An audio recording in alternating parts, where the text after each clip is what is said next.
ತಮಿಳುನಾಡಿನಲ್ಲಿ ಟಿವಿಕೆಯಿಂದ ಹೊಸ ಸರ್ಕಾರ ರಚನೆಯ ಕಸರತ್ತು ನಡೀತಾ ಇರುವಂತ ಸಂದರ್ಭದಲ್ಲೇ ಹೊಸ ಸರ್ಕಾರ ರಚನೆಗೆ ಗವರ್ನರ್ ಅವರು ಮ್ಯಾಜಿಕ್ ನಂಬರ್ ಅನ್ನು ಕೇಳಿದ್ದಾರೆ.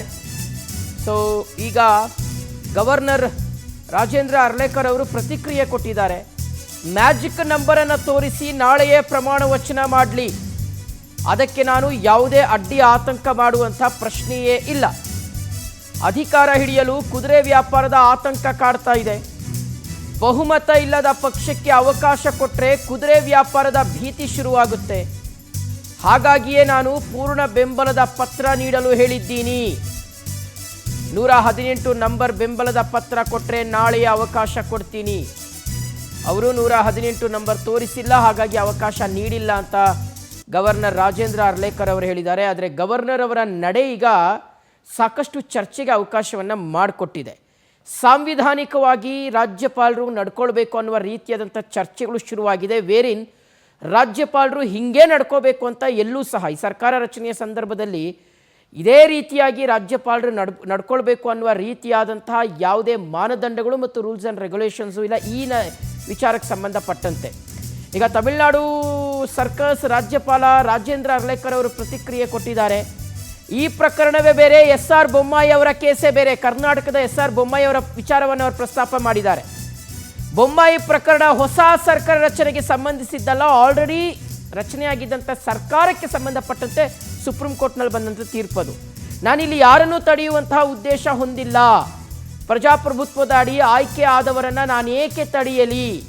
ಕುದುರೆ ವ್ಯಾಪಾರ ತಡೆಯೋಕ್ಕೋಸ್ಕರ 118 ನಂಬರನ್ನು ಕೇಳಿದ್ದೀನಿ ಅಂತ ಈ ಸಂದರ್ಭದಲ್ಲಿ ರಾಜೇಂದ್ರ ಅರ್ಲೇಕರ್ ಅವರು ಮಾನ್ಯ ರಾಜ್ಯಪಾಲರು ತಮಿಳುನಾಡು ಪ್ರತಿಕ್ರಿಯೆಯನ್ನು ಕೊಟ್ಟಿದ್ದಾರೆ. ಎಸ್, ಕ್ವೈಟ್ ಇದು ನಮ್ಮ ಕರ್ನಾಟಕದಲ್ಲಿ ಈ ಹಿಂದೆ ಎಸ್.ಆರ್. ಬೊಮ್ಮಾಯಿ ಅವರ ವಿಚಾರದಲ್ಲಿ ಏನಾಯಿತು, ಆದರೆ ಆಲ್ರೆಡಿ ಅದು ಸರ್ಕಾರ ರಚನೆಯಾಗಿತ್ತು. ಆದರೆ ಸಂಖ್ಯಾಬಲದ ಕೊರತೆ ಆದಂಥ ಸಂದರ್ಭದಲ್ಲಿ, ಸಾಂವಿಧಾನಿಕ ಬಿಕ್ಕಟ್ಟು ಶುರುವಾದಂಥ ಸಂದರ್ಭದಲ್ಲಿ ಸುಪ್ರೀಂ ಕೋರ್ಟ್ ಅಂಗಳಕ್ಕೆ ಹೋಗಿ ಅಲ್ಲಿ ಏನೇನಾಯಿತು on the floor of the house ಬಹುಮತವನ್ನು ಸಾಬೀತುಪಡಿಸಬೇಕಾದಂಥ ಸಂದರ್ಭ ಎದುರಾಯಿತು. ಆ ವಿಚಾರಕ್ಕೆ ಸಂಬಂಧಪಟ್ಟಂತೆ ಈಗ ಅದೇ ರೀತಿಯಾದಂಥ ಸಂದರ್ಭ ಮತ್ತು ಸ್ಥಿತಿಗತಿ ನಿರ್ಮಾಣ ಆಗಿದೆ ಅನ್ನೋದನ್ನು ರಾಜ್ಯಪಾಲರು ವಿವರಣೆ ಕೊಡ್ತಾ ಇದ್ದಾರೆ.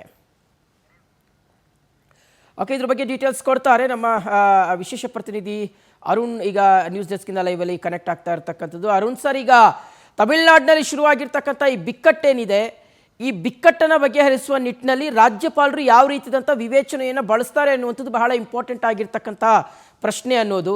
ಒಂದು ಕಡೆ ಎಸ್.ಆರ್. ಬೊಮ್ಮಾಯಿ ಅವರ ವಿಚಾರವನ್ನು ಅವರು ಪ್ರಸ್ತಾಪ ಮಾಡಿದ್ದಾರೆ. ಮಗದೊಂದು ಕಡೆ ಒಂದು ಸಂಪ್ರದಾಯ ಏನು ಅಂದರೆ, ಅತಿ ದೊಡ್ಡ ಪಕ್ಷ ಯಾರು ಬಂದಿರ್ತಾರೋ, ಲಾರ್ಜೆಸ್ಟ್ ಪಾರ್ಟಿ, ಅವರಿಗೆ ಸರ್ಕಾರ ರಚನೆಗೆ ಆಹ್ವಾನವನ್ನು ರಾಜ್ಯಪಾಲರು ಕೊಡಬೇಕು, ಆದರೆ ಅವ್ರು ಕೊಡ್ತಾ ಇಲ್ಲ ಅನ್ನುವ ಆರೋಪವನ್ನು ಅವರು ಎದುರಿಸ್ತಾ ಇದ್ದಾರೆ ಅಂತ. ಒಟ್ಟಾರೆಯಾಗಿ ರಾಜ್ಯಪಾಲರ ಈ ಎಲ್ಲ ತೀರ್ಮಾನಗಳು ಅಥವಾ ಅವ್ರು ನಡ್ಕೊಳ್ತಾ ಇರ್ತಕ್ಕಂಥ ರೀತಿ ಯಾವ ರೀತಿಗೆ ಚರ್ಚೆಗೆ ಅವಕಾಶವನ್ನು ಮಾಡಿಕೊಟ್ಟಿದೆ ಅಂತ ಅರುಣ್ ಸರ್? ಶಿವಶಂಕರ್, ಇಲ್ಲಿ ಸ್ಪಷ್ಟವಾಗಿ ಗೊತ್ತಾಗ್ತಾ ಇರುವಂಥದ್ದು, ಎಲ್ಲೋ ಒಂದು ಕಡೆ ರಾಜ್ಯಪಾಲರು ಉದ್ದೇಶಪೂರ್ವಕವಾಗಿ ವಿಳಂಬ ಮಾಡ್ತಾ ಇದ್ದಾರಾ? ನಾಡಿನಾದ್ಯಂತ ವಿವಿಧ ರಾಜಕೀಯ ಪಕ್ಷಗಳವರು ಇದೇ ಆರೋಪವನ್ನು ರಾಜ್ಯಪಾಲರ ಮೇಲೆ ಮಾಡ್ತಾ ಇರುವಂಥದ್ದು. ನಿಜ, ಸಂವಿಧಾನ ಹೇಳ್ತಾ ಇರೋವಂಥದ್ದು ಏನು, ಯಾವ ರಾಜಕೀಯ ಪಕ್ಷಕ್ಕೆ ಸರಳ ಬಹುಮತ ಬರುತ್ತೋ ಆ ರಾಜಕೀಯ ಪಕ್ಷದ ಶಾಸಕಾಂಗ ಪಕ್ಷದ ನಾಯಕನನ್ನು ಸರ್ಕಾರ ರಚನೆ ಮಾಡೋದಕ್ಕೆ ಆಹ್ವಾನ ಮಾಡಬೇಕಾಗಿರುವಂಥದ್ದು ರಾಜ್ಯಪಾಲರ ಕರ್ತವ್ಯ. ಯಾಕಂದರೆ ಶಾಸಕಾಂಗದ ಮುಖ್ಯಸ್ಥರು ರಾಜ್ಯಪಾಲರೇ ಆಗಿರ್ತಾರೆ. ಯಾವುದೇ ಆದೇಶ ಮತ್ತೇನೇ ಆಗಬೇಕಾದ್ರೂ ಅದು ರಾಜ್ಯಪಾಲರ ಆದೇಶಾನುಸಾರವೇ ನಡೀಬೇಕಾಗುತ್ತೆ. ಶಾಸಕಾಂಗದ ಮುಖ್ಯಸ್ಥರಾಗಿರುವಂಥ ರಾಜ್ಯಪಾಲರು ಕೂಡ ಸಂವಿಧಾನದ ನಿಯಮಾವಳಿಗಳಿಗೆ ಅನುಗುಣವಾಗಿ ನಡ್ಕೋಬೇಕಾಗುತ್ತೆ.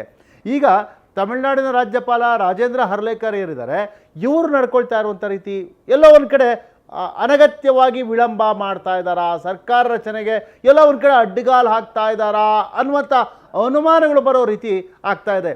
ದೊಡ್ಡ ಪಕ್ಷವಾಗಿ ಹೊರಹೊಮ್ಮಿರುವಂಥದ್ದು ಅದು ಟಿವಿಕೆ ಪಕ್ಷ. ಅದು 108 ಸ್ಥಾನಗಳನ್ನು ಗಳಿಸಿದೆ, ಇದೆಲ್ಲರಿಗೂ ಗೊತ್ತಿರುವಂಥ ವಿಷಯ.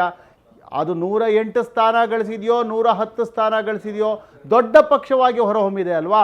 ಹಾಗಾಗಿ ಸಂವಿಧಾನದತ್ತವಾಗಿ ನಿಮಗೆ ಸಿಕ್ಕಿರುವಂಥ ಅಧಿಕಾರವನ್ನು ಚಲಾಯಿಸಿ ಮೊದಲು ಅವ್ರನ್ನ ಸರ್ಕಾರ ರಚನೆ ಮಾಡೋದಕ್ಕೆ ಆಹ್ವಾನ ಕೊಡಿ. ಅದಾದ ಬಳಿಕ ಸದನದಲ್ಲಿ ಅವರು ತಮ್ಮ ಬಹುಮತವನ್ನು ಸಾಬೀತುಪಡಿಸಬೇಕಾದ ಅವ್ರ ಕರ್ತವ್ಯ. ಆದರೆ ರಾಜ್ಯಪಾಲರು ಮಾಡ್ತಾ ಇರೋದೇನು, ರಾಜ್ಯಪಾಲ ರಾಜೇಂದ್ರ ಅರ್ಲೇಕರ್ ಇದಕ್ಕೆ ಸ್ಪಷ್ಟೀಕರಣವನ್ನು ಕೊಡ್ತಾ ಇದ್ದಾರೆ. ಮೊದಲಿಗೆ ಆ ಪಕ್ಷಕ್ಕೆ ಬಹುಮತ ಇದೆಯೋ ಇಲ್ವೋ ಅನ್ನೋದನ್ನು ತಾವು ಖಚಿತಪಡಿಸ್ಕೊಳ್ಬೇಕು. ಅದಕ್ಕೋಸ್ಕರ ಟಿ.ವಿ.ಕೆ. ವಿಜಯ್ 2 ಸರಿ ರಾಜಭವನಕ್ಕೆ ಲೋಕಭವನಕ್ಕೆ ಹೋದರೂ ಸಹ ಅವ್ರು ಹೇಳ್ತಿರೋದು ಅದೇ, ನಿಮ್ಮ ಪರವಾಗಿ ಯಾವ ಪಕ್ಷಗಳವರು ಬೆಂಬಲವನ್ನು ಸೂಚಿಸ್ತಾ ಇದ್ದಾರೆ ಅವರ ಒಂದು ಪಟ್ಟಿಯನ್ನು, ಶಾಸಕರ ಪಟ್ಟಿಯನ್ನು ತಂದು ನನ್ನ ಮುಂದೆ ಕೊಡಿ. ಆದರೆ ಇದು ರಾಜ್ಯಪಾಲರ ಕೆಲಸ ಅಲ್ಲ. ವಿಶ್ವಾಸಮತ ಸಾಬೀತುಪಡಿಸೋದು ಯಾವ ಪಕ್ಷದ ಶಾಸಕಾಂಗ ಪಕ್ಷದ ನಾಯಕರಾಗಿ ಆಯ್ಕೆ ಆಗಿರ್ತಾರೋ, ಸರ್ಕಾರ ರಚನೆ ಮಾಡ್ತಾರೋ ಅವ್ರ ಕೆಲಸ. ನೀವು ಅವ್ರನ್ನ ಕರಿಬೇಕು, ಆಹ್ವಾನ ಕೊಡಬೇಕು, ಪ್ರತಿಜ್ಞಾ ವಿಧಿ ಬೋಧಿಸಬೇಕು. ಆದರೆ ರಾಜ್ಯಪಾಲ ಹರ್ಲೇಕರ್ ಹೇಳ್ತಿರುವಂಥದ್ದೇನು, ಇದು ಕುದುರೆ ವ್ಯಾಪಾರಕ್ಕೆ ಅವಕಾಶ ಮಾಡಿಕೊಡುತ್ತೆ. ಈ ಕಾರಣಕ್ಕೋಸ್ಕರ ತಾವು ಅವರಿಗೆ ನಿಮ್ಮ ಬಳಿ ಇರುವಂಥ ಶಾಸಕರ ಒಂದು ಸಂಖ್ಯೆಯನ್ನು ತೋರಿಸಿ, ಯಾವ್ಯಾವ ಪಕ್ಷಗಳು ಅವ್ರು ನಿಮಗೆ ಬೆಂಬಲ ಕೊಡಬೇಕು ಅಂತ ಹೇಳ್ತಾ ಇದ್ದಾರೋ ಅವರ ಒಂದು ಅಧಿಕೃತವಾದಂಥ ಪತ್ರವನ್ನು ತಂದುಕೊಡಿ ಅಂತ ಹೇಳ್ತಾ ಇದ್ದಾರೆ. ಇದು ರಾಜ್ಯಪಾಲರ ಕೆಲಸ ಅಲ್ಲ.